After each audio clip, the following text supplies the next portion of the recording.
This video. Thanks for tuning into my channel. My name is Simon Hill, Black American from Louisiana, coming to you live from Budapest, Hungary. And today is August 4th, 2024, about 8:50 p.m. where I'm at right now. Just want to come on live stream and chop it up with the people about stuff that I see on the news happening in my home state of Louisiana.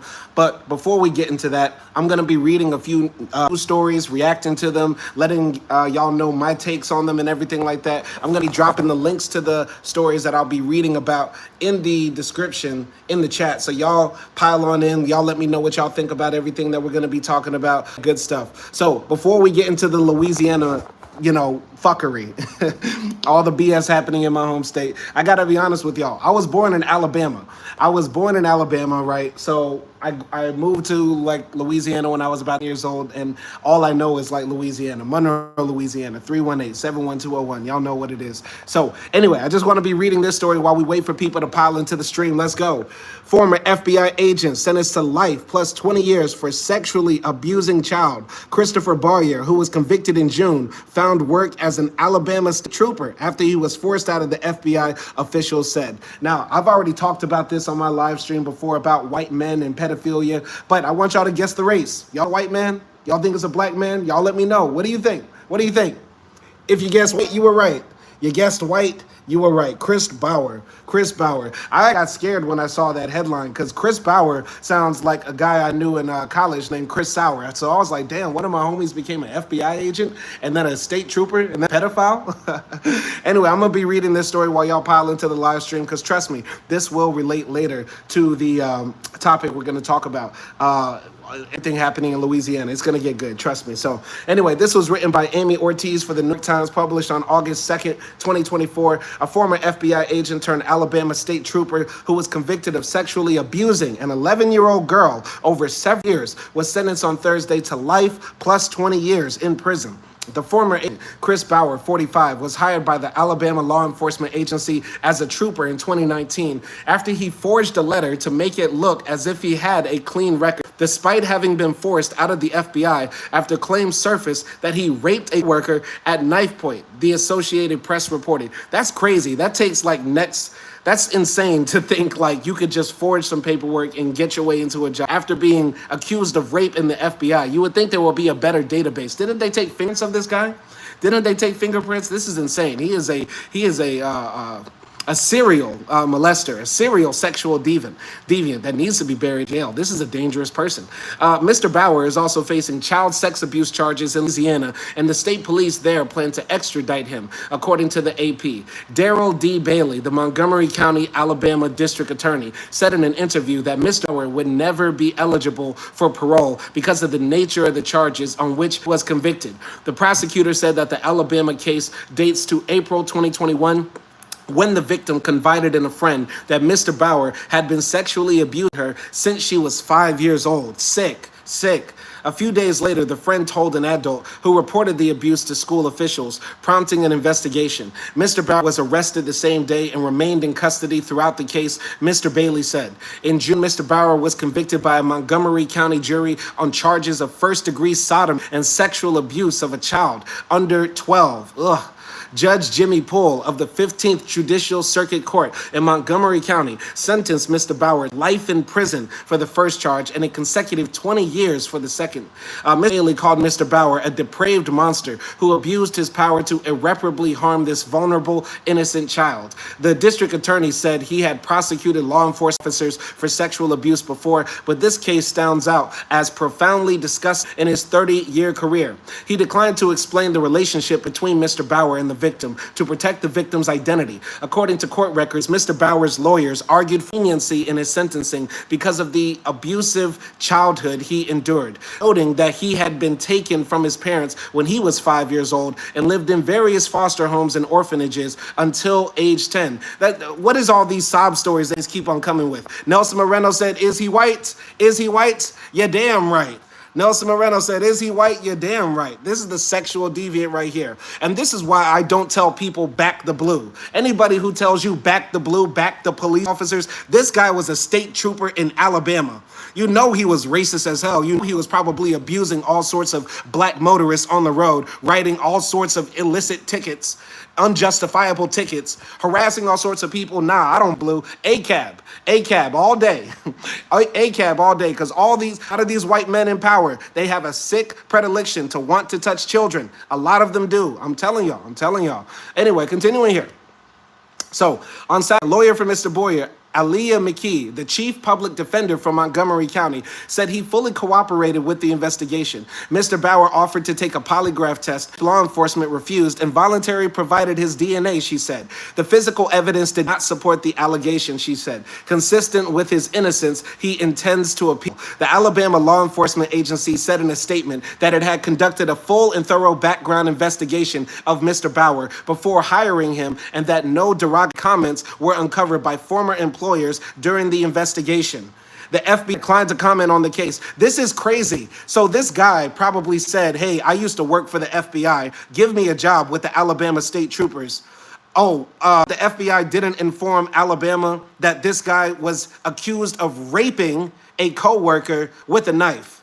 And meanwhile, at the same time, he moves to Alabama, probably meets some woman who has a daughter that's not blood related to him, even though because he's from Alabama, that wouldn't matter if it was blood related or not. And he starts touching on this child for 6 years. Yeah, somebody execute this man, like bury him under the jail. This is insane. Just for the fact he was a cop. Just for the fact he worked for the FBI and the Alabama State Troop. That already makes you a bad person. But then on top of that, a pedophile, oh yeah, bury him under the jail. Yeah, Chris Bauer, we hope you rot in hell. We piss on your grave. F you. So many of these white men are pedophiles. They out here touching on little kids. It's crazy. And it's gonna get even worse. Trust me. It's not just white men we talking about today. The rabbit hole goes deep, I promise. Let's continue. So, Mr. Bailey, the district attorney, said that it was his understanding that Mr. Bauer had been fired from the FBI because of sexual misconduct claims. Pointing to published news reports, Mr. Bailey said that the forged letter Bauer provided to the state police indicated that he had a quote-unquote stellar record. You would think they would check things out a little bit more in detail, he said. Obviously, somebody dropped the ball on that and hired a sexual predator. How do you just drop the ball? Sorry, guys, we hired a rapist to work for the Alabama State Troopers. He's overly qualified. He's overly qualified to be an Alabama State Trooper. Anyway, continuing here.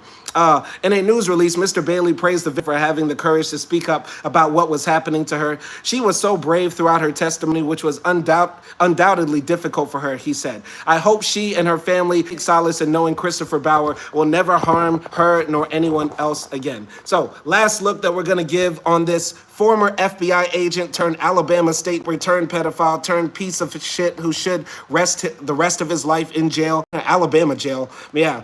Once again, white men predominate in the sexual deviant department. White men are the primary suspects for anybody who is touching children. This is a statistical fact. We have to keep this in mind. Keep this in mind. Around whites, what? Keep your kids out of sight. Around whites, keep your kids out of sight. And it's not just white men. Let's break this down. I'm going to read the title.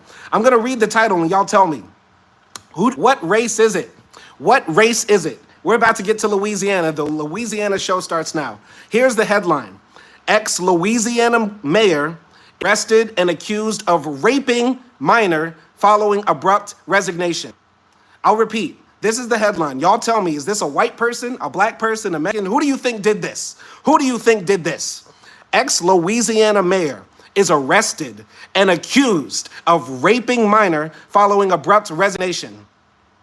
So Nelson Moreno says Indian or white. Okay, that is right. Now I want to ask you, Nelson, male or female? Male or female? Male or female? Y'all answer me this. Ex-Louisiana mayor is arrested and accused of raping a minor following abrupt resignation. Is it a man or a woman? Is it a man or a woman? White, female, ding, ding, ding. Nelson Moreno is the winner. Let's take a look at Becky. Katie, come to Come to the front right here. Come to the front. Now, I'm not going to lie. That hooker is a looker. I ain't even going to lie. Ex-Louisiana mayor is arrested and accused of raping her following abrupt resignation. Now, it doesn't matter how good you look. If you find, because that is a top tier snow bunny. I ain't even gonna lie. Now she's Louisiana, so she's racist as hell. She ain't never seen no black dick. But I just gotta keep it a buck. I gotta keep it a buck. She's sick.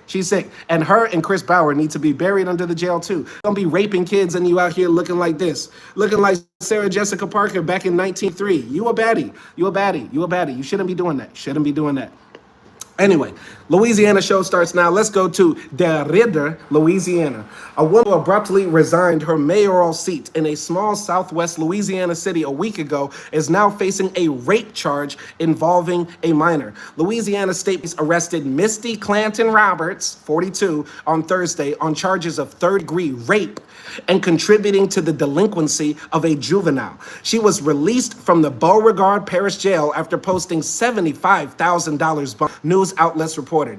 It was not immediately known if an arraignment had been scheduled. Sergeant Ross Brennan, a state police spokesman, said the alleged juvenile victim and another juvenile told the State Police Special Victims Unit that Roberts had sex with the juvenile while Roberts was mayor of DeRidder, a city of about 10,000 people, located about 50 miles or 80.47 kilometers north of Charles. Brennan did not provide details of the alleged victim's age, gender, or hometown. I have to ask this question again. Why are white women crashing out?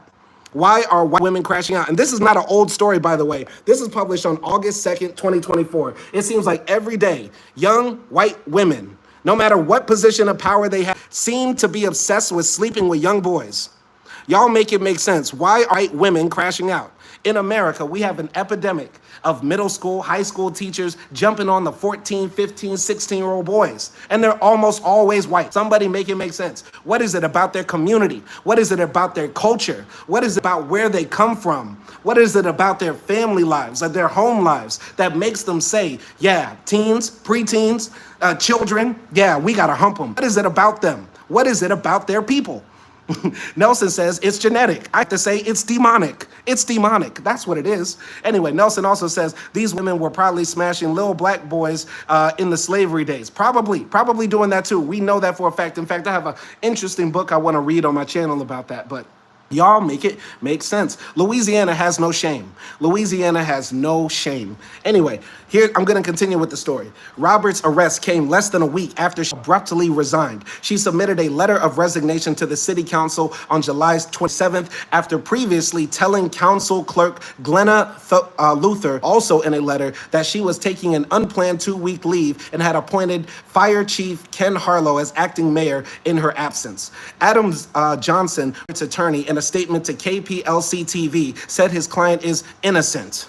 She has not been charged with a crime and or convicted of any crime, Johnson said, and we trust the public will respect her constitutional presumption of innocence, which is fundamental to our system of justice. Misty and her family are very grateful for the support they have received from their friends, and we look forward to putting this unfortunate situation behind them. Roberts, an independent, became the first woman to hold the office of mayor of DeRidder in 2018, serving her second term after winning re-election in 2022. So to celebrate the fact that she became the first woman to break this glass ceiling in Louisiana, she said, I need some young dick. She said, I need a trade. She said, I need to hump on a little boy. This is sick, man. This is sick. What is happening? What is happening? And let's keep it a buck. Misty could get this dickie. Misty is actually pretty damn, she cute. She cute for a little racist son of a bitch from Louisiana. She aight. Misty, she aight. Misty is aight. Misty is cool for a woman to look like that and hump on 14-year-old boys. Let's keep it a buck. Let's keep it a buck. That's actually wrong. That's very wrong. And it's a waste. It's a waste of good white skin. I'm gonna take it back to Chris Rock. This is a waste of good white skin. You're the mayor of a small town in Louisiana. We probably know you're hella corrupt. You broke a glass ceiling. You're a hero to all the fat, overweight land whales in Louisiana like this. And you said you wanted to get some young dick and hump on a 15-year-old boy. This is a shame. This is a shame. She is a pedophile. She is a creep. She needs to be going under jail, just like the FBI agent that we just read about, Mr. Chris Bauer, Mr. Alabama State Trooper. They need to be a couple in jail together, right? Right? Y'all just need to role play the sick stuff y'all doing to them kids. Anyway, continuing with the Louisiana fuckery. Louisiana fuckery. Let's go. Let's continue with what's happening in my great state of Louisiana. New Louisiana law serves as a warning to bystanders who film police. Stay away or face arrest. Louisiana is the fourth state to enact the so-called police buffer law, which allows officers to order people to keep their distance. Journalists say the law will make it harder to document when police use excessive force. Now, here are the great, fine police officers in my home state of Louisiana attacking a black man in a chokehold, right, for protest. Right here, let's take a look at the caption. A police officer uses a chokehold while detaining a black man during a protest in Baton Rouge, Louisiana in 2016. Karen Savage, an independent journalist who photographed the demonstrations, said a new police buffer law makes her hesitant to report on such events. I was thinking about how far exactly, 25 feet, and at the end of the day, it doesn't matter. It's going to be whatever the officer wants it to be, Savage said. Now, Louisiana is looking like what Republicans want America to look like. This is the thing, man. Louisiana is becoming hell on earth because we have a state legislature that's captured by conservative Christian nationalists. And not enough people are actually active politically in Louisiana to actually try to fight back against the rising tide of fascism within these deep southern states like Louisiana, like Mississippi, Arkansas, et cetera, et cetera. Louisiana is the worst of the worst state in the nation. In fact, it's so bad, I have to make a poll because I want the world to know. I want the world to know. I know I don't have a channel full of intellectuals. I don't have a channel full of people who, take things seriously or engage with these topics seriously. But I'm just going to put up the poll for my own benefit, for my own enjoyment before I continue with the story. So, Louisiana is the worst state in the union. Yes? No? Y'all let me know what I think. Anyway, let's continue this story here. Let's continue. So the story about the Louisiana buffer laws, which is the picture that I got here in the thumbnail. So this was published on July 31st, 2024 for ProPublica.org. I'm going to put the link in the description right now for anybody to read along with me if you want to talk about this. So let's go. So, 4 years before a Minneapolis police officer murdered George Floyd, prompting nationwide demonstrations, hundreds of people marched in Baton Rouge, Louisiana, to protest officers' killing of Alton Sterling in front of a convenience store. Law enforcement responded in force. Officers armed with rifles, body armor, and gas masks pushed protesters back and forcibly arrested about 100 people. Some were injured. A group of 13 protesters and 2 journalists filed suit, alleging their constitutional rights were violated when they were arrested. Eventually, the city agreed to pay them $1.17 million. Photographs, videos taken by the protesters, witnesses, and journalists were critical in contradicting officers' claims that protesters were the aggressors, said William Most, an attorney to the plaintiffs. On Thursday, a Louisiana law will go into effect that will make it misdemeanor for anyone, including journalists, to be within 25 feet of a law enforcement officer if the officer orders them back. The 2 independent journalists who sued, whose photos were used to support allegations against the police, said they wouldn't have been able to capture those images if the law had been on the books during the protest. So let's think about this. People are protesting that a black man was killed justly in Louisiana years before George Floyd happened. And everybody that doesn't know the story of Alton Sterling, just go look it up. You can see the Black Death pornography on YouTube. Type in Alton Sterling chokehold, and you'll see a black man have his life squeezed out of him just because he was selling his rap mixtape CDs in front of the convenience store, and the police thought he was selling drugs. So the protesters, people come out in Louisiana, stand on business and try to protest, and the police are harassing and chokeholding innocent black men who are just trying to fight for their rights. So the city of Baton Rouge ends up paying the people that they abused at those protests $1.16 million or something. And then Louisiana comes years later to pass a law saying nobody can come this close to police officers. You gotta back. Give me 25 feet. If you from Texas, you know exactly what I'm talking about. Anyway, that's crazy. That's absolutely crazy. Shows you how corrupt Louisiana is. Hell on earth. Hell on earth. Y'all don't ever ask me why I left America. Y'all don't ever ask me why I left America when I'm from this hellhole, this fucking piece of shit in the fucking union, man. I hate Louisiana. I hate America, but Louisiana is the worst state in the union. Worst state in the union. Continuing here. So, yeah.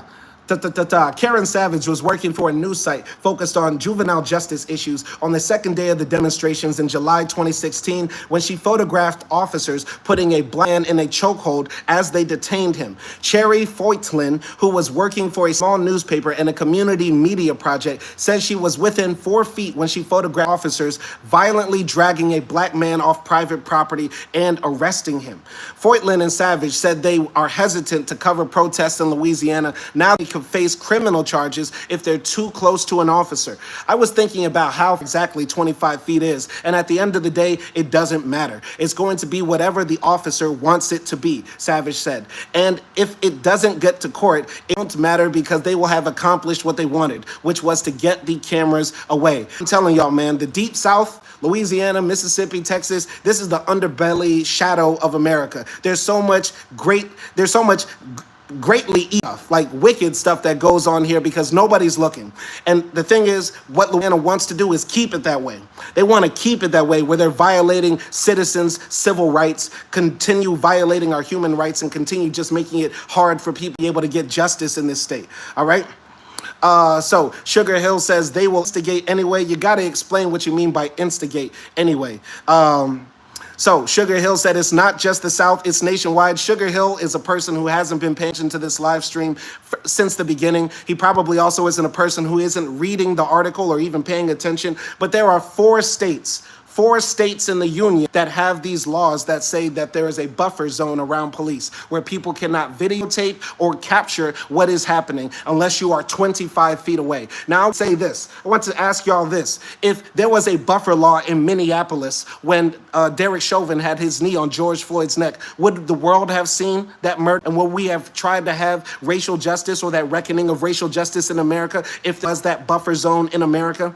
If there was that buffer zone in Minneapolis, no, that wouldn't have happened. That wouldn't have happened. But see, a person like Sugar Hill is going to say, oh, you know, are just going to instigate if they're videotaping, if they have their camera up, lights trying to capture what the police are doing, that's instigating. Sugar Hill is a fascist. Anybody who thinks like Sugar Hill is a fascist, and we don't want fascists on this channel. You can go find right-wing other YouTubers who suck on Donald Trump's dick all the time so y'all can spout your fascist rhetoric. This is not the place for that. This is not the place for that. We're being hypercritical of evil, fascist, wicked, racist, white supremacist Louisiana right here. Anyway, continuing here. So on Wednesday, a coalition of media companies representing a couple dozen Louisiana news outlets, including Verite News, filed against Louisiana Attorney General Liz Murrow, State Police Superintendent Robert Hodges, East Baton Rouge District Attorney Hilar Moore III, alleging the law violates the First Amendment. In a statement provided Thursday, Murrow said the law ensures law enforcement officers can do their jobs without being threatened or impeded by others. She says she looks forward to defending this reasonable response to documented interference with law enforcement. State Police spokesperson Captain Nick Manale declined to comment on the suit. A representative for it did not respond to requests for comment. Police buffer laws, as they are commonly known, relatively new. Louisiana is the 4th state to enact one. Although those states already prohibit interfering with police officers, supporters say buffer laws are necessary to protect police from distrustful, aggressive bystanders. And with advances in cell phone cameras, including zoom lenses, supporters say there's no need to get close to officers in order to record their activities. There's really nothing within a 25 feet span that someone couldn't pick up on video. Rep. Brian Finot, a Republican from Thibodaux, the sponsor of Louisiana's bill and a former law enforcement officer, said during a legislative hearing this year. And at the time he said, that person can't spit in my face when I'm making an arrest. He did not respond to us for comment. This is insane. Like, the police just be lying. Like, come on, like, we all got Zooms on our iPhones and Samsung phones, whatever, but it's not that clear, right? What if we're trying to police planting drugs on citizens? What if we catch the police saying, like, okay, he reached for his gun? It's hard to catch that from 25 feet away. Let people be as close as they are, as long as they're not interfering with the arrest with their cameras and phones. We as citizens have to document what our public officials are doing. We as citizens pay the salaries of the police officers. So if I want to pull out my phone and record them while they're taking a shit, I have the right to, if they're out in public, especially while they're harassing people and arresting people. We don't trust y'all at all. What the day that y'all can make this buffer law like legitimate in my eyes is the day that not one black man dies in police custody in Louisiana. Just for 1 year. Just for 1 year. Can y'all stop shooting niggas? Can y'all stop unfairly locking up niggas? Can you stop having so many black men on death row and then years later they're proven to be innocent? Y'all do that for at least 1 year. And then maybe we can consider having these buffer laws. You get what I'm saying? All right, so Sugar Hill says, what are you talking about? I said police instigate, whatever, man. Number one, everybody, do not call me bro. I am not your bro. I have one brother. All of you are motherfuckers. I fucking hate all of you. Every last one of you. I hate all of you. If you're going to come on my channel, respectful, call me comrade. Only way to talk to me is call me comrade. I don't hear bro from none of you because I ain't none of y'all bros. I got one brother. Rest of y'all are stupid, ignorant motherfuckers who come on my channel and pop shit. Y'all don't read. Y'all don't like to learn. Don't like to be educated. Y'all are stupid motherfuckers. So never call me brother. I am none of y'all's brother. You feel me? Don't ever call me that. And secondly, I apologize if I got your information wrong. You're saying the police are going to instigate. Okay, I got you. Anyway, continuing on with the story. Foytland disagreed. You can't ever get an officer's badge number at 25 feet, so there's no way to hold anyone accountable. She and Savage said police targeted them during the Baton Rouge protest because they were taking photos of protesters being slammed to the ground, dragged across the pavement, choked and zip-tied by law enforcement officers. Both journalists were charged with obstructing public rights of way and resisting arrest. Prosecutors did not pursue those charges. The journalists and protesters sued the city of the East Baton Rouge Parish Sheriff's Office and the Louisiana State Police, claiming law enforcement officers had used excessive force when arresting them. The Sheriff's Office was dismissed as a defendant because a judge concluded its deputies weren't involved with those arrests. The state settled for an undisclosed amount in 2021. The suit against Baton Rouge went to trial in 2023. The city agreed to the $1 million settlement and the day before closing arguments. Neither the Sheriff's Office nor the Baton Rouge Police Department responded to requests for the Louisiana State Police declined to comment on the lawsuit or protest. Foytland said she didn't think the settlement would cause law enforcement agencies to change their tactics now. She believes they'll be emboldened by the buffer law to crack down more harshly on anyone trying to document officers' actions. From what I saw in Baton Rouge and what they were able to get away with, I have no doubt that in the future, the consequences of trying to use your free speech or to protest are going to be much harsher, she said. All right, you can't tase a child. Watch, said the police. Citizen said, don't tase a child. Louisiana said, hold my beer. That's crazy. So, given the inconsistent use of police body-worn cameras, said Nora Ahmed, legal director of the American Civil Liberties Union of Louisiana, often the only way people can guard against false charges and prove that officers use excessive force to film them in close proximity. In the absence of video or audio evidence, she said, it's very difficult to convince anyone that the story occurred in any way different other than what the police.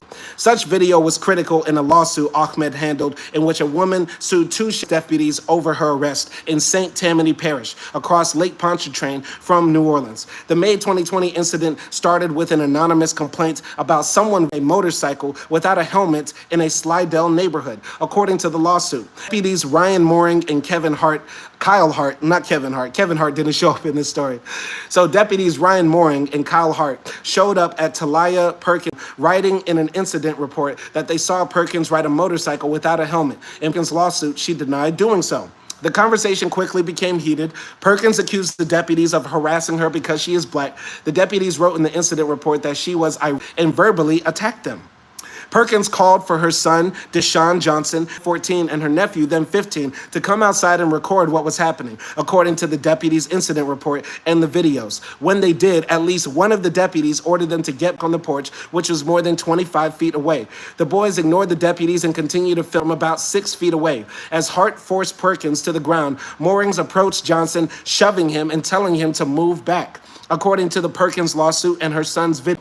When Perkins screamed that she was being choked, Mooring stood in front of Johnson to block his view. He later admitted in his deposition. Mooring then pointed his taser at the boy. So this is crazy. This black woman is riding her motorcycle. The police accusing her of riding a motorcycle dangerously without a helmet.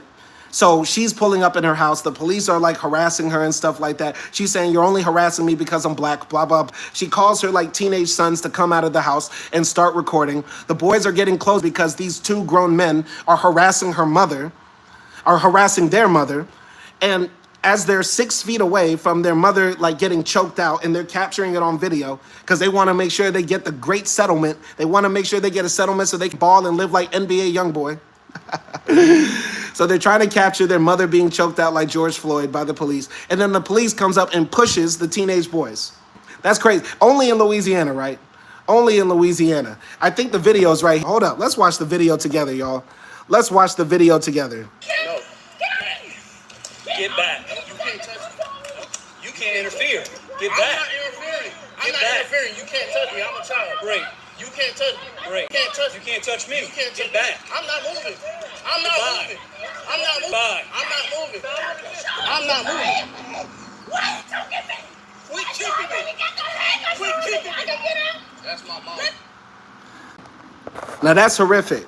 That's horrific. That cop was standing in the way, make sure that he could not capture the type of abuse that other grown white man was doing to this black mother. That's a shame. That's Louisiana for you. Louisiana for you. Ain't that the greatest state in the nation? Ain't this the greatest state in the nation, right? Ain't this the place where white mayors can rape 15-year-old boys? Ain't this a great state where you can't police murdering your mother right in front of you? Ain't this the free and home of the brave? Ain't America just a great place? Ain't America just the most beautiful nation you've ever seen? This is sick and disgusting.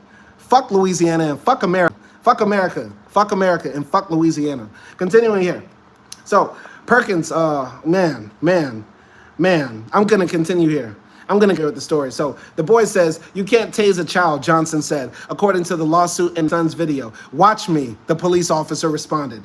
Perkins was arrested for resisting a police officer with force or violence, battery of a police officer, having no proof of insurance, and failing to wear a helmet. She was found guilty on the resisting charge. The others were dropped. She sued the deputies in federal court, claiming they have violated her and her son's rights. An appeals court dismissed Perkins' claims against the deputies, but her son's claim against Mooring went to trial. In May, a jury Mooring had intentionally inflicted emotional distress on Johnson and awarded him $185,000. Hey, yeah, we balling. Yeah, 6-figure sum for harassing my mama. Yeah, I like that. I like that. Yeah. Somebody choke me out in front of me. Shit, I need 6,000. I need 6 figures for real. I need somebody to choke slam. I need somebody to choke slam like my auntie real quick so I can like capture it on video and then sue the city. That's what I Hey, but that's bad and good. It's not justice. It's not full justice. I'm being facetious right here. I don't want any of these black mama to get choked out by 2 white police officers, and then you have to take it to court years later just to get 6 figures, and then the lawyers are gonna like eat up half, so you're left with like 50K. You can't ball out and live like NBA YoungBoy. That's not how you reach like YoungBoy status. Nah, but it's not justice. Anyway, so the jury said that the police officer had intentionally inflicted emotional distress on Johnson and awarded him $185,000 to be paid by the St. Tammany Parish Sheriff's Office. Ahmed said she believes the jury was swayed by the videos of the incident, which showed with clear granularity exactly what was transpiring. Mooring denied in court that he intentionally harmed Johnson and has filed a notice of appeal. The deputies didn't comment for this story. Once again, this is a black family going through hell on earth. A black family going through hell on earth in the richest, most powerful, most prosperous nation that ever existed. You gotta get your mama choked out on video camera, and the police have to damn near threaten to kill you for you to get 6 figures in America. Ain't this crazy? Ain't this crazy? Fuck America. Straight up, fuck America. Evil ass nation, wicked ass nation, cursed ass nation. Continuing here. In an interview with the Verite News and ProPublica, Perkins said she fears what could have happened had the new law been in effect. The boys could have been arrested when they refused to move back to the porch, and from there, she said, neither would have been able to see or hear what was happening. Johnson, who was about to start his first year at Alabama State University, I told y'all to come full circle. Told y'all it came full circle. Said the videos he and his cousin took that day are the only evidence of what actually happened. Without them, he said, no one would have believed the 14-year-old boy's claim that a deputy had threatened to shock him with a laser simply because he was recording with a cell phone. This is the thing. Another thing is, like, I do not believe most Louisiana police forces have to wear body cameras. Like, this is crazy. In Louisiana, they want their police to be without body cameras, and on top of that, make it harder for the citizens to record the police doing their job, especially when they're doing, the number one thing that's on their agenda, which is kill, harass, beat up black citizens of Louisiana. So we have to stand back 25 feet to hopefully zoom in and hope we get enough, granular footage to capture the police murdering people in Louisiana. Continuing here in the story, after George Floyd's murder, a new tool to keep the public at bay. There was no police laws when Floyd was murdered on a Minneapolis street in 2020. 17-year-old Darnell Frazier stood several feet away and recorded a video that showed Minneapolis police officer Derek Chauvin pressing his knee into Floyd's neck and back for more than 9 minutes, causing Floyd to lose consciousness and die. The video was critical in securing Chauvin's conviction for second-degree unintentional murder, third-degree murder, and second-degree manslaughter. He was sentenced to more than 22 years in prison. Floyd's murder protests across the country in efforts to rein in the police. New York City ended qualified immunity, a legal defense used to shield officers from civil liability.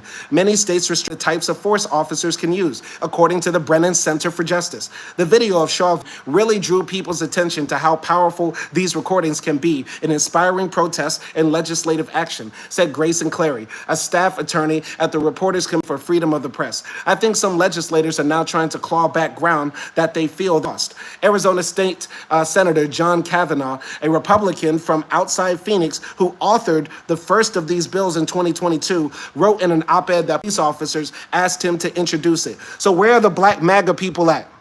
Where are the black MAGA people at? Black MAGA likes to say Republicans, they doing the most to help us. Republicans, they the good party. You need to get off the Democratic plantation. You need to get off the Democratic plantation. Meanwhile, the Republicans are the ones writing these bills saying, hey, stay back 25 feet while we kill black people. And don't you dare record it, boy. Don't you dare record it.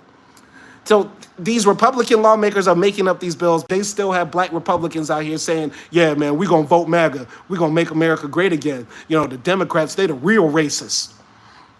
I'm sick of this. I'm sick of it. Anyway, Arizona State Rep. John Kavanaugh wrote in an op-ed that police officers asked him to introduce the bill because there are groups hostile to the police that follow around to videotape police incidents, and they get dangerously close to potentially violent encounters. Kavanaugh's bill, which was signed into law by then Governor Doug Ducey, prohibited people from filming police within 8 feet. But federal courts across the country have affirmed the right to film police, and a federal judge struck down the law after a coalition of media outlets and associations sued the state.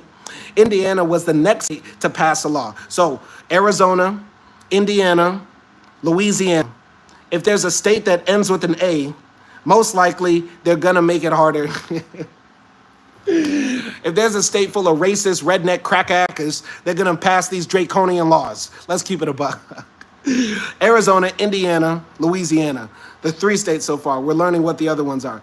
Indiana is the next state to pass a similar law.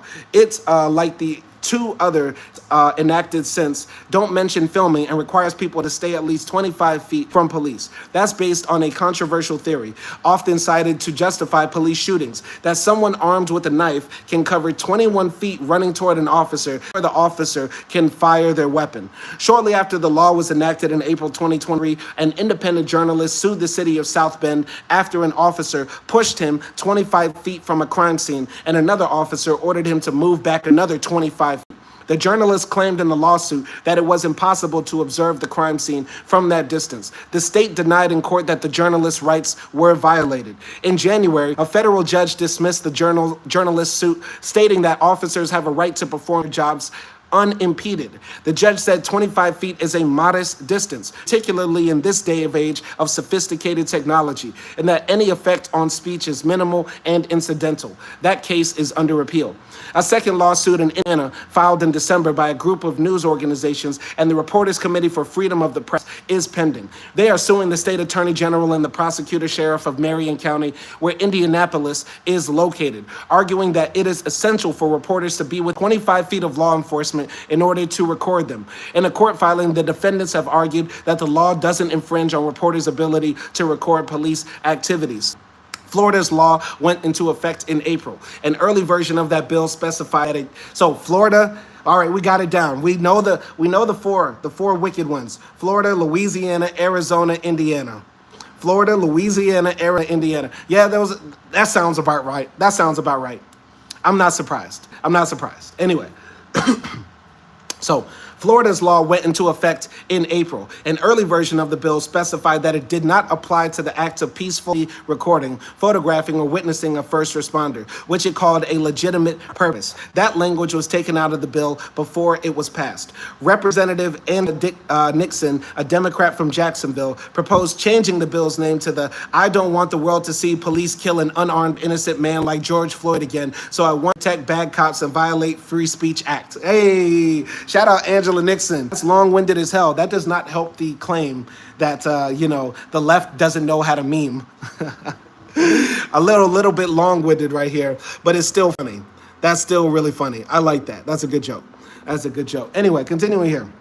So if these laws stand up to constitutional changes, we're going to see more states on this road, said ckery of the Reporters Committee. The effect of Louisiana's law may be limited in New Orleans, where the police department has been under federal oversight since 2013 due to widespread abuses, including excessive use of force and racial discrimination. New Orleans independent police monitor Stella Sismet said the law may violate a court-approved list of reforms, which states that police must allow people to witness, observe, record, and or comment on officers' actions, including arrests and uses of force. Another provision says officers cannot arrest anyone for being nearby, reporting them except under certain conditions, including risks to the safety of officers or others. In response to questions from Verite News and ProPublica, the New Orleans Police Department said it is revising its policies to account for the new law, and those policies could restrict officers' actions more than the law does. The NOPD says the Department of Justice and a team of court-appointed monitors will review any changes.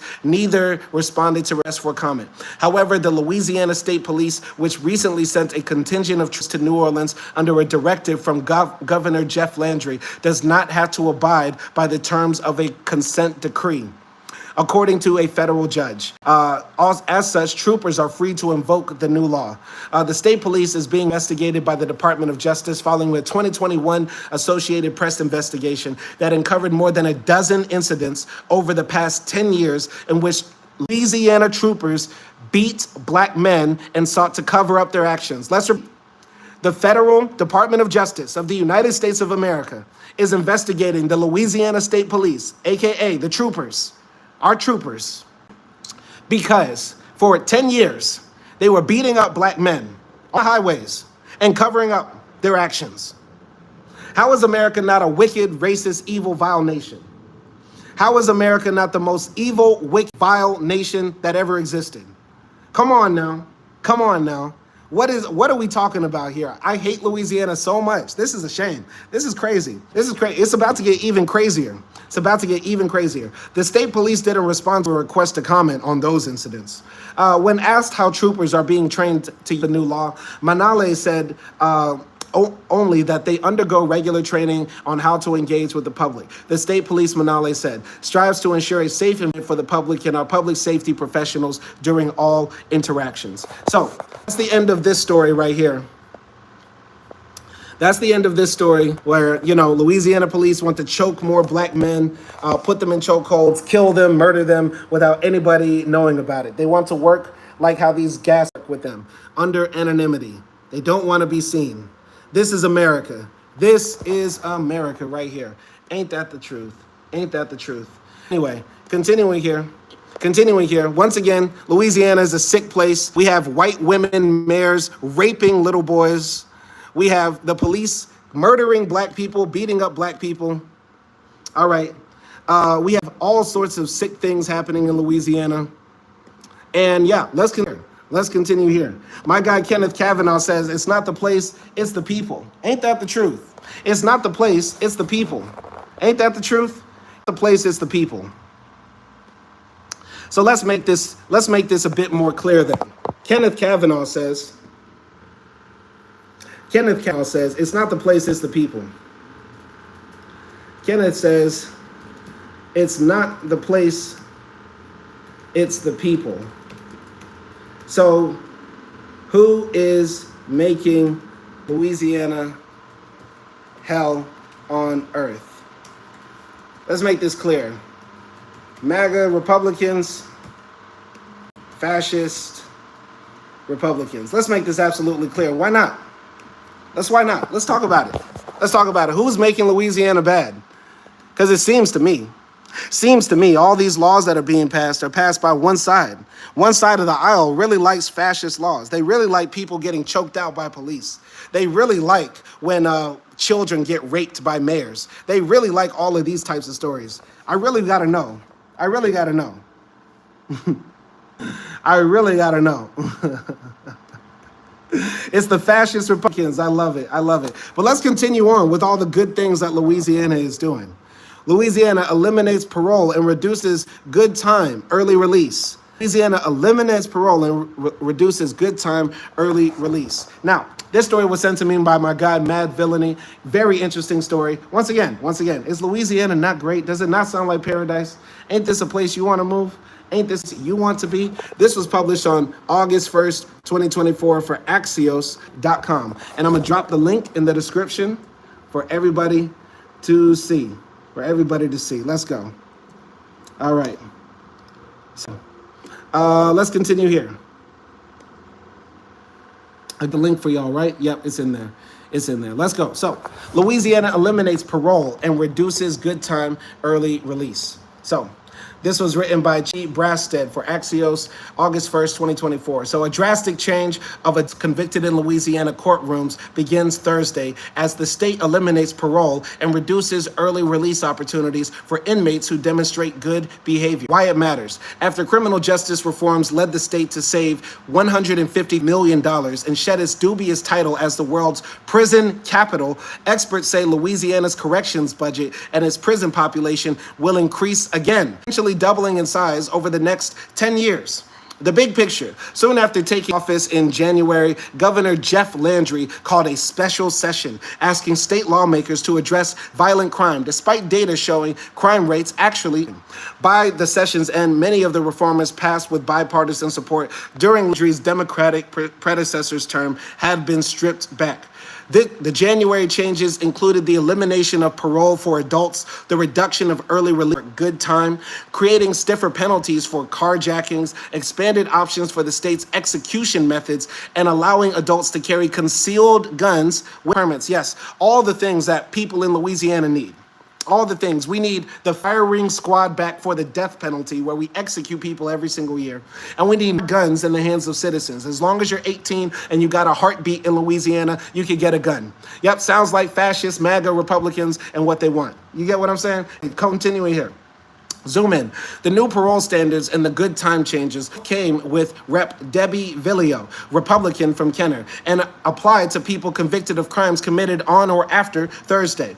Villio and Landry have said new rules will create more transparency in sentencing, according to NOLA.com. Good time, Landry said in his opening remarks for the special session, is a participation trophy for jail. That's a sick way of looking at it, man. What type of man says, you know what, people that turn their lives around in the places where they're supposed to be restitution, where they're supposed to be recuperating, where they're supposed to become productive members of society behind bars, because that's the theory, right? Are we supposed to give up on the theory that people that the penitentiary are not supposed to do penance, repent, and try to reform their lives? Or are we literally saying now in society, yeah, jail is the place where we go to make bad people worse and eventually dispose of them in society? So of course there needs to be people getting relief for good time. If somebody is going into jail, they're not killing other people, not stabbing other people, not hurting other people, and they're trying to be good people, and they're showing that they want to make the effort reform themselves and be a part of society. That's not a participation trophy for jail. That's somebody showing that they want to turn their lives around. But you want to continue to punish them by leaving them in the place where they don't have any opportunities to actually make something of their lives. Sick. Louisiana is sick. It's hell on earth. And it's hell on earth. And it's all the fault of MAGA Republicans, crazy Republicans, fascist Republicans, Southern white racist Republicans. Yes, it just continues to happen. It cascades over and over again. Continuing here. By the numbers, last year, 790 of the state's 29,000 prisoners had parole hearings in Louisiana, according to the state's Board of Pardons and Committee on Parole's annual report, and 387 of them had it granted. As for good time eligibility, previously an imprisoned person could receive a sentence reduction of 13 days every 7 spent in custody. Now eligibility drops to a maximum of 15% of a person's sentence. Between the lines, a report from the Criminal Justice Institute says the stringency of the good time changes make Louisiana an outlier across the country, and projects it will nearly double the state's prison population to more than 55,000 over the next decade. 55,000 is larger than the population of my hometown, Monroe, Louisiana. Think about that. There are more people locked up in Louisiana, or will be once these new laws go into effect in draconian, wicked, fascist Louisiana, than there is in my hometown of Monroe. That's crazy. Anyway, the population increase would also double the state's correction budget, the report says. Plus, the prison population will get older, says Wanda Bettram of the Prison Policy Initiative, which has studied Louisiana parole. If they are not being released, aging in prison, she tells Axios New Orleans. We're going to see so many people who are advanced age and people dealing with chronic illness that the state's prisons are going to resemble hospitals even more than they already do. Here is the bottom line. If Louisiana has more people in prison, it'll cost the state more to keep them there. Worst state in the nation. It's got to be the worst state in the nation. It's got to be the worst state in the nation. So let's back this up. Let's back this up, because I have right-wing conservative trolls in my comment section that say Louisiana is not the worst state in the nation, right? It's not the worst state in the union. So Louisiana eliminates parole and people getting out of prison all the time. Louisiana says, yeah, you could basically kill a citizen. Go ahead, kill citizens. Just make sure nobody's recording. Sounds like a great time. Louisiana has mayors that are primetime Beckies. Primetime Beckies that could be arm candy for any billionaire. Raping minors. Louisiana is this same place. And we're going to read about more about wicked Louisiana. And the conservative nuts in my comment section are saying, yeah, Louisiana is a good state. Louisiana is a good state. All right. So Kenneth Kavanaugh jumped into the comments. He says, accountability, integrity. We should treat one another as if we're blind to that person's past. Mistakes are made and we are all guilty. Forgive and forget. Ain't that the truth? So Kenneth, I forgive you for being a stupid motherfucking Republican. Kenneth, I forgive you for a dumbass fascist, right-winger nut, conservative, reactionary jumping on my channel. I forgive you for being a stupid son of a bitch coming up in here and saying all this type of dumb shit. But yeah, I agree with you. In Louisiana, there should be a forgiveness type of culture. It's a very Christian state. It's deep off in the Bible Belt. And if all these conservative Christian Republicans really do believe that, you know, Jesus wants us to turn the cheek, to forgive and forget, live and let live and all that sort of stuff, we should treat the prisoners the same way too. Treat the prisoners the way Jesus would treat the prisoners. We should let them go. We should let them go. And if that's radical to you, and you're a Christian watching this, you don't really believe in the Bible. You believe in white Jesus. You believe in white conservative MAGA Jesus. That's the type of Jesus you believe in. You don't really believe in the real black Jesus of the Bible. Real black Jesus of the Bible would say, let my niggas go. Real black Jesus of the Bible would say, let my niggas free. Let my dogs out. I speak in the same tradition of Jesus Christ, nappy-headed Jesus Christ, thugged out Jesus Christ, chilling with the thugs, criminals, and prostitutes Jesus Christ, not your white lily conservative reactionary Jesus Christ that y'all worship. You feel me? Anyway, Louisiana's trash, been trash, and the Republicans are making it even more trash every single day. Fuck Jeff Landry and fuck Kenneth Kavanaugh. With a name like, you sound like one of those racists that I went to school with, like one of my middle school teachers and shit like that. Anyway, I'm gonna close this poll. I'm going to close this poll real quick. I'm going to close this poll. We're going to close that poll right here. We're going to make another poll real quick.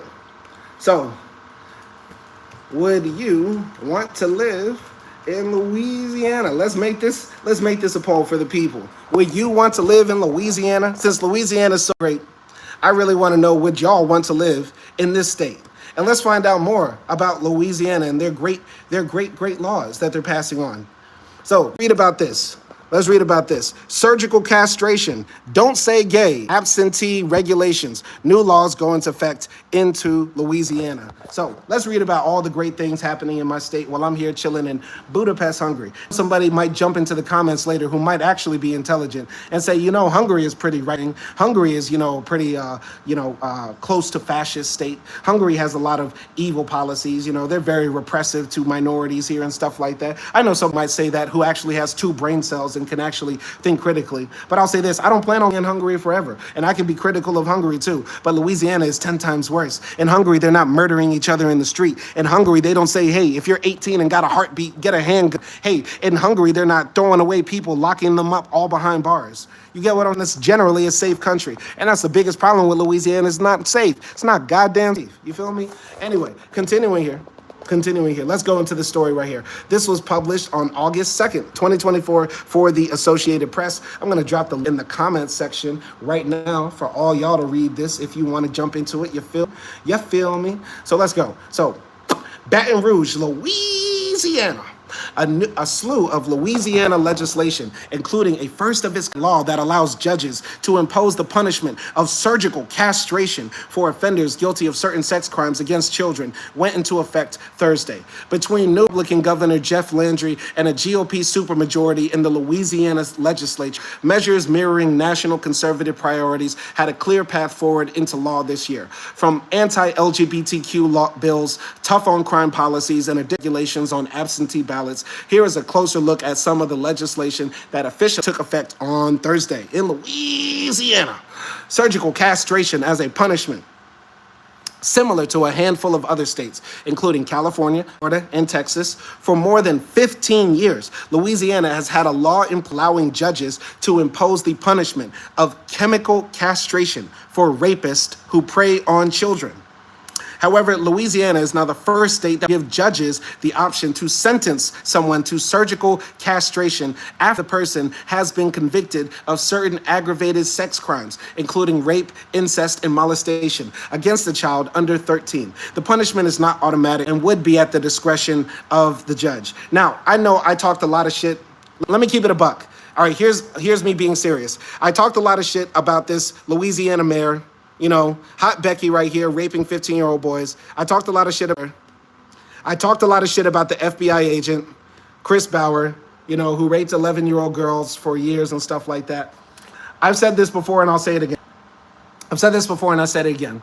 Anybody who touches children, yes, they deserve to be punished. But I do not believe in forever punishment for everybody. Not at all. Not at all. Nobody should be punished for a crime that they did forever, unless they're like a racist white supremacist. If you're a racist or a white supremacist, I hope the worst things happen to you. In fact, we should chemically castrate anybody caught being a Nazi, caught being a white supremacist. Like, yeah, those people can get the worst things to happen to them, right? But other than that, most people don't deserve to be chemically castrated.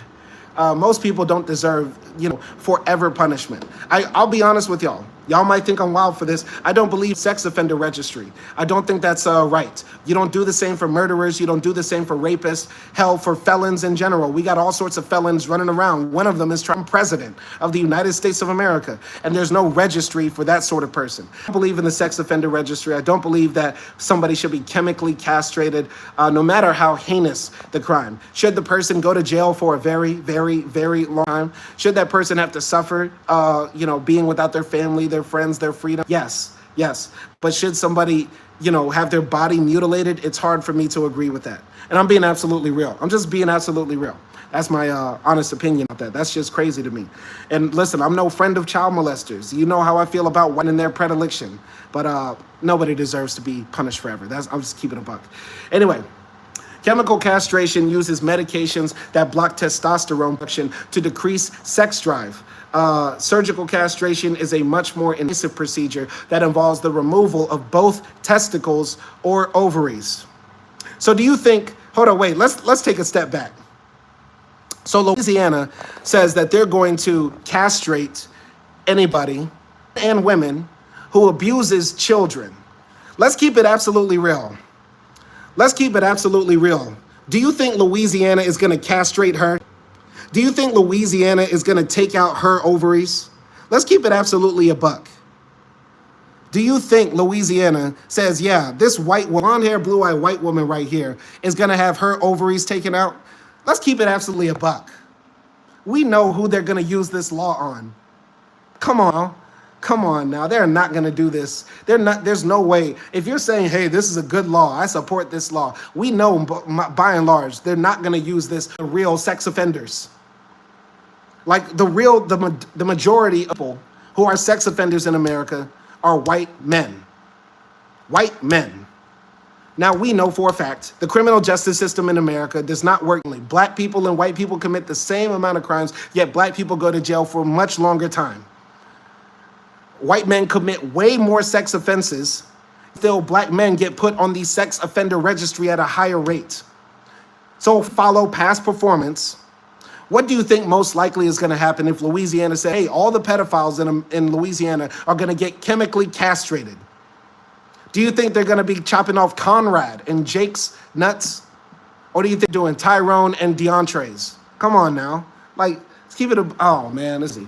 Anyway, surgical castration is much more an invasive procedure that involves the removal of both testicles or ovaries. It is used in other countries that are known for harsher criminal sanctions, including the Czech Republic and Nigeria. Oh my God, Czech Republic getting down like that. Okay, proponents of the Louisiana law, including Democratic Senator Regina Barrow, who authored it, hope the new possible punishment will deter people from committing such heinous crimes against children.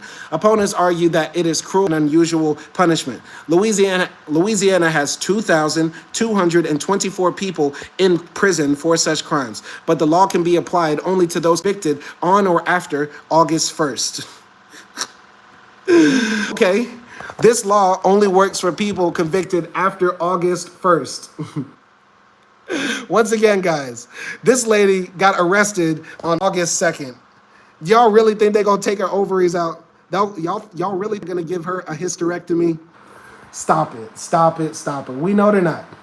We know they are not. This is insane. Louisiana's a place, man. It's a crazy place. Absolutely insane. Absolutely insane place. Insane. Anyway. Absentee ballots. Here's some more crazy laws from Louisiana. In Louisiana, a state where mail-in absentee voting has increased in popularity in recent years, there are new restrictions on ballots, including limits on how many times a person can help fill one out, such as sign as a witness and deliver absentee ballots to the post office. Additionally, new legislation makes it easier for officials to throw out absentee ballots that are missing details. Support the legislation, including the state's top election official, say that the measures will strengthen and help protect election integrity in Louisiana. Opponents argue that the laws could help create more hurdles for voters, specifically raising concerns for elderly residents who rely on their adult grandchildren, neighbors, or caretakers for help during the election season. Previously vetoed anti-LGBTQ measures. During his fights in office last year, former Governor John Bel Edwards, who was the only Democratic governor in the Deep South during his 2 terms, successfully blocked multiple bills targeting transgender youths in Louisiana. But as Governor Jeff Landry entered office in January, the LGBTQ community lost their ally in the governor's mansion. Previously vetoes were able to pass and become law. One new law broadly bars teachers from discussing gender identity and sexual orientation in schools, a type of policy critics have dubbed "Don't Say Gay." In addition, the measure prohibits covering the topics of sexual orientation or gender identity during any extracurricular activity that is under the jurisdiction of the school. And the police buffer. We've already spoke about that, but just to recap for all the new people in the back, anyone who approaches within 25 feet or 7.6 meters of a police officer under certain circumstances can now face up to a $500 fine, up to 60 days in jail, or both. The new crime can apply to anyone who knowingly or intentionally approaches an officer who is lawfully engaged in the execution of his official duties and has been ordered to stop approaching or retreat. Critics of the law, including the Civil Liberties Union of Louisiana, fear that the measure could hinder the public's ability to film officers and impede a person's First Amendment rights. Bystander cell phone videos, including that of the 2020 killing of George Floyd at the hands of Minneapolis police officers, have been credited with revealing police misconduct and reshaping the conversation about police transparency. The legislation's language does not specifically mention filming, but opponents say that it would that by default it would limit how close a person can be to observe police. Proponents argue that the new law will create a buffer zone to help ensure the safety of officers. They say that bystanders would still be close enough to film police interactions. Concealed carry of a firearm in New Orleans. On the 4th of July, a new Republican drafted law went into effect in Louisiana that allows 18-year-olds to carry a concealed weapon without a permit. I repeat, where the Republicans at? Where the MAGA reactionary Republicans at? Y'all want more people to get guns. So 18-year-olds without a permit can just carry a pistol in their pocket, walking around in New Orleans. However, in Louisiana's most populated city, New Orleans, the new legislation didn't officially go into effect until Thursday, when an existing city firearms ordinance with more regulations expired. The city is no longer allowed to have stricter laws than the state regarding permitless concealed carrying of a firearm, said Reese Harper, the communications director for the New Orleans Police Department. Proponents of the statewide law said it is long past time for Louisiana to join other Republican-led states in expanding gun rights. They argue that the law strengthens the constitutional right to carry. Opponents of the law fear that the training typically required to carry a firearm, and with more people legally carrying a concealed gun, could result in increased gun violence. Louisiana is the 28th state to implement such legislation, according to the National Council of State Legislatures. Sounds like a great state, right? Sounds like a great state. Look at these crack-ass crackers running this state into the ground. Look at this. Look at the lines of saltines. Look at these sick, evil, twisted snow demons. Pass draconian laws that don't affect them or their kids, but affect our children. And affect us. Come on now. Look at these sick, evil, twisted Yakubians. These sick, evil, twisted Yakubians. Fake, bad bleach bond. I'm sick of this shit, bro. I'm sick of it. Anyway, last story I'm going to read today. It's a sad story. So y'all don't know that in Louisiana, we still got slavery, right? We still got niggas in the field picking cotton while white folks on horseback. Y'all know we still got that, right? Y'all know we still got that. No? Y'all ain't know? Y'all didn't know this is still Louisiana 2024 right here? They got a white man on horseback and a bunch of niggas ready to go into the field. Y'all didn't know that was still around? This is 2024, baby. It's Louisiana. Yeah, slavery's still in effect. Yeah, they still got niggas in the field. Yeah. Anyway, let's read this story. So, prisoners fight against working in heat. I'm just going to read it for y'all. Hold on. Prisoners fight against working in heat on former slave plantation, raising hopes for change in the South. By the South, they mean Louisiana. Let's go. So, let's go here.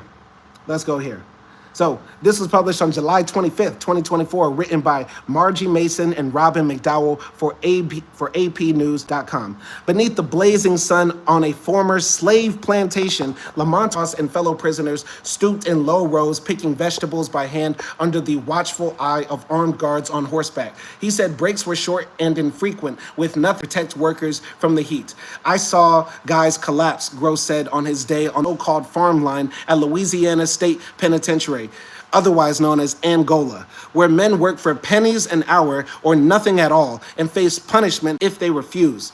There were dudes that got heat stroke. There were dudes with underlying conditions, older, or some had some sort of disability, but they had to go out there too. Listen, man, this is still 2024. This might be an old ass picture, but it ain't no different than what's happening now. Come on now. This is all the same. This is the great state of Louisiana, buddy. Great state of Louisiana right here. So this 1980s photo. This photo is from the 1980s. I bet y'all thought this was from 1880. This is from 1980. This 1980 photo shows prison laborers working in a field at the Louisiana State Penitentiary in Angola. 1980s. You would think this is 1880. This picture is in color. They just trying to trick people, man. They just trying to trick people for real. Anyway, continuing here. As daily temperatures hit record highs across much of the South, a federal judge took an unusual step, challenging the treatment of mostly black incarcerated workers in the fields. America's largest maximum security prison, known as Angola, sits on 18,000 acres. It was once a patchwork of cotton fields where, historians note, even enslaved pregnant women and young children worked from dawn to dusk during the busiest and hottest harvesting months. Prisoners have toiled on the same farm lines since after emancipation, often without adequate work breaks or even sunscreen. Okay, black people don't need sunscreen. Okay, stop this. Can we stop this? Black people do not need sunscreen. Okay? If we needed sunscreen, we would have not survived 400 years of slavery. Okay? We do not need sunscreen. I refuse to wear sunscreen. If anybody puts sunscreen on me, I'm going to slap them. I swear to God. All right, continuing here. In September, several incarcerated workers, along with the New Orleans-based advocacy group Voice of the Experienced, filed a class action lawsuit calling for an end to the farm line. Finally, in 2024, they're just now ending slavery in Louisiana. They are just now ending slavery in Louisiana. They're just now trying to end it and accusing the state of cruel and unusual punishment. But as temperatures soared in May, the men asked in an emergency filing to stop work during extreme heat. U.S. District Judge Brian Jackson issued a temporary restraining order earlier this month. It said criminal officials have shown deliberate indifference to the risks of injuries or death of incarcerated workers in sending them to the fields, even when they had serious health issues, including some with heart disease, high blood pressure, and histories of prediabetes or AIDS. He ordered the state to quickly fix what he called glaring deficiencies in its heat-related policies. Louisiana's Corrections Department challenged the order, but the Fifth Circuit Court of Appeals sided with the judge. Prison officials have already taken some steps to improve conditions, providing inmates with sunscreen and pop-up tents for shade, lawyer for the state said. Okay, so the reason they're talking about sunscreen is that they got some white boys out here. But let's keep it a buck. 99% of the people in Angola State Prison are black. Yeah, they got one or two white boys out there, and that's who needs the sunscreen. But ain't this a shame? By the way, this buddy, something about a nigga from Louisiana's face just makes you want to give him your wallet. Like, these niggas just the scariest thing. This nigga looks like he comes out of a nightmare. Like, he looks like Soldier Slim, BG, and every other murderer from 1994 in New Orleans in one. Like, serious guy. You are the scariest nigga alive. Okay, this guy can stay in Angola, but the rest of them, free my dogs. Free my dogs. But this nigga, I don't trust him for nothing. Look at him. Look at him. I'm joking. I'm being facetious. This is a 1972 photo. Shows prisoners at the Arkansas Department of Corrections unit on the work detail in the fields in Grady, Arkansas. The whole South still never got rid of slavery, guys. Slavery's still going on in the deep South in Louisiana. It's a game. It's not a game. Continuing here. So, Louisiana's Corrections Department challenged the order, but the Circuit Court of Appeals sided with the judge. Prison officials have already taken some steps to improve conditions, providing inmates with sunscreen and pop-up tents for shade, lawyers for the said. And when heat alerts are issued, which is common in summer months, they have agreed to provide the men with 5-minute breaks every half hour. Earlier, the state warned that shuttering down the farm line once the heat index hits 88 degrees Fahrenheit, 31.1 degrees Celsius, as requested by plaintiffs in their emergency filing, would open the floodgates to work in any institution across the South. Listen, man, look at this. These pictures are insane.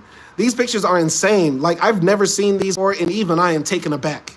Look at this. This 1974 photo shows prisoners at the Arkansas Department of Corrections taking a water break while on work details in the fields in Grady. Look at this, man. This is like slavery never ended. It's insane. You just got a fat white man on horseback and black men bent over in the fields. Colored photographs. This is not a game. That's crazy. Absolutely insane, man.